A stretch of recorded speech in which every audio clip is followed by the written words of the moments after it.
We're going to show you how to set our bag feet and studs with our Force Fit B1414 back post into leather. We've got hand tools. We've also got screw-in die sets. These are custom made with a plastic outer to avoid scratching.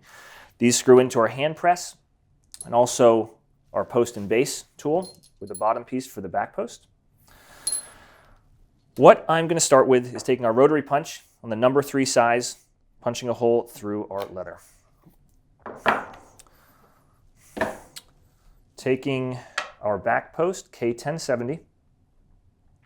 Again, this has got the plastic outer and it's got a contoured inner area to basically fit the shape of each of our bag feet.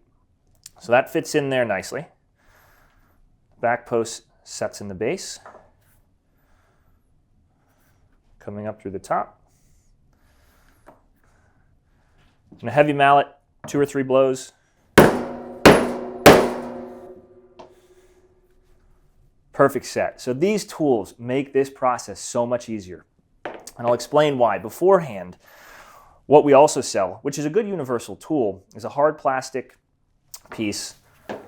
And again, you can also, instead of the hard plastic, you can use a piece of wood, a hard flat piece of wood.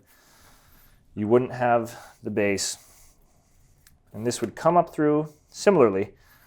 This has got, again, a concave bottom part.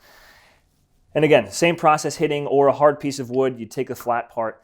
If you're new to this, it's a bit difficult. You're going to break a couple of these back posts when you start out. It takes a little bit of skill learning how to use this tool. So these tools make this process a lot easier and a bit more efficient, particularly when you get into the hand press here. So the bottom slides right in. We are going to be setting our K10 or our J35 1/2 inch.